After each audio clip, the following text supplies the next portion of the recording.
So how does rule utilitarianism solve the problems we talked about in the first half of this module? As we mentioned in the last video, the issue of time is helped considerably with the switch to rules. Rather than having to calculate out individual utility every time you're faced with an issue, you can, by and large, follow the existing rules. However, it doesn't fall into relativism because society must always be checking its moral code against the basic utilitarian principle.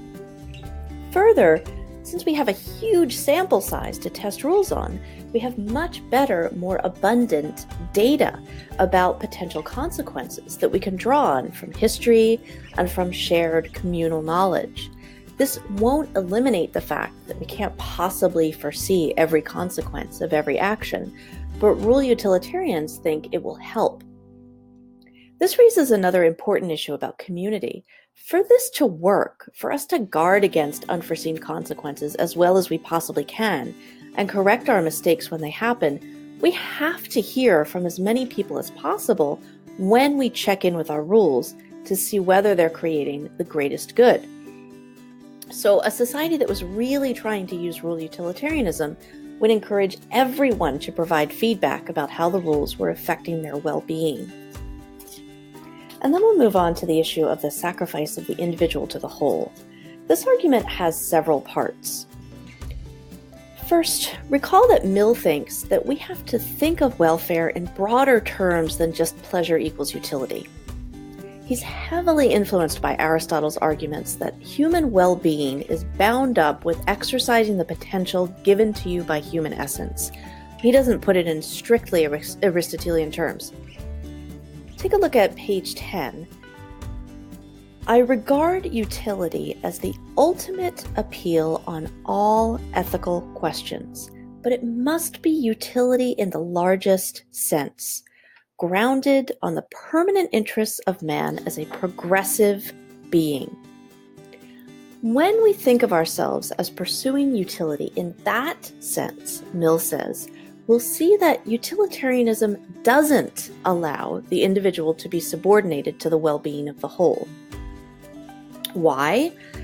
Because when we think about utility in the sense of the permanent interests of humans as progressive beings, and we think about developing a set of rules for society in order to bring about the greatest good, we see that one of our central rules should be that we only have a right to impose our authority on individuals when their actions concern the interests of other people. So what concerns others? We're highly social creatures. In a sense, everything we do concerns others. So Mill has to break this idea down further. And there are going to be three main sort of levels in terms of whether our actions concern others or not. Primarily, what most obviously and uncontroversially concerns me is if you do me harm.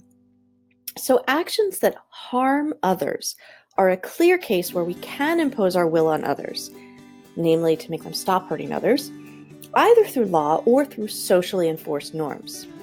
If you look at page 10 again, he writes, if anyone doesn't act hurtful to others, there is a prima facie case for punishing him by law, or where legal penalties are not safely applicable by general disapprobation.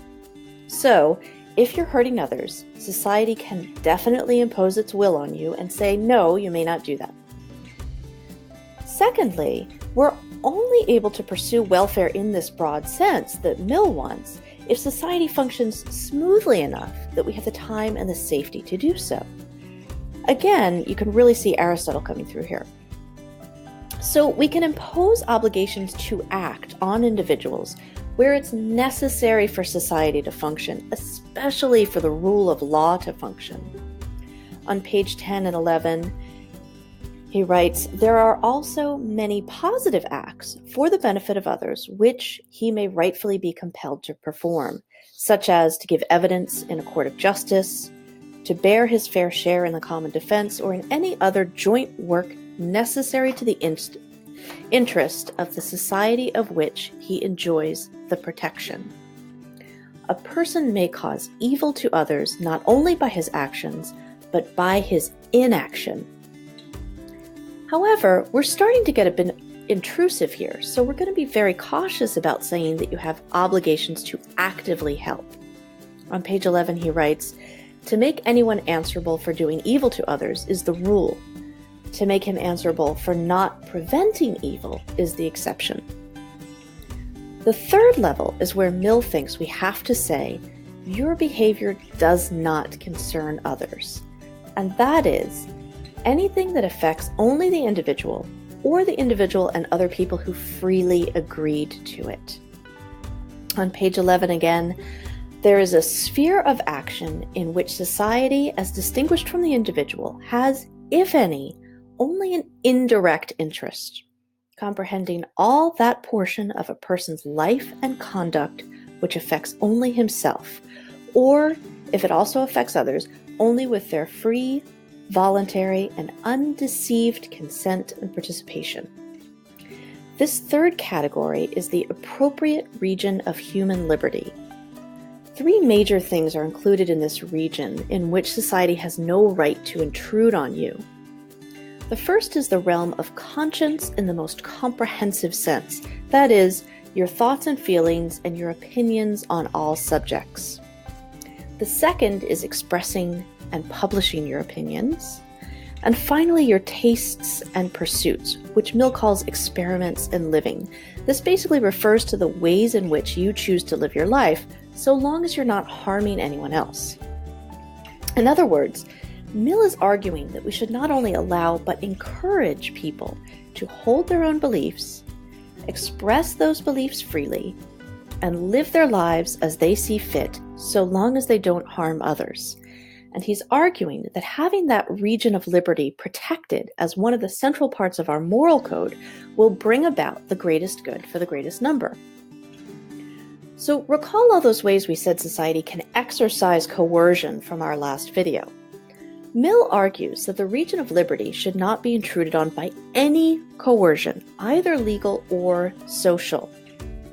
He's going to concentrate on arguments against social coercion into the realm of liberty. Remember, he thinks social enforcement of norms that protect people against harm and encourage people to act for the common good are good types of coercion. But he thinks any coercion into the region of liberty is bad. Why concentrate on social coercion? That's because others have spelled out in great detail arguments against government intrusion into the region of liberty. He says, it doesn't matter if the coercion is exercised by the government or by the people themselves. And it doesn't matter whether the government is authoritarian or democratic. It's the coercion itself that's noxious. On page 16, he writes, "I deny the right of the people to exercise such coercion either by themselves or by their government. It is as noxious or more noxious when exerted in accordance with public opinion than when in opposition to it. If all mankind minus one were of one opinion, and only one person were of the contrary opinion, mankind would be no more justified in silencing that one person than he, if he had the power, would be justified in silencing mankind." So for the Mills, if you shift to the focus to creating rules for society as a whole to live by, and you combine that with a more nuanced sense of what it means to create welfare for people, you see that far from being able to crush the individual for the good of society, we actually have to protect the individual for the good of society. In our next video, we'll talk about why they think it is for the good of society to give such strong protections to the individual. So after you've reviewed your notes and this video, watch the next video for the exciting conclusion. I'll see you soon.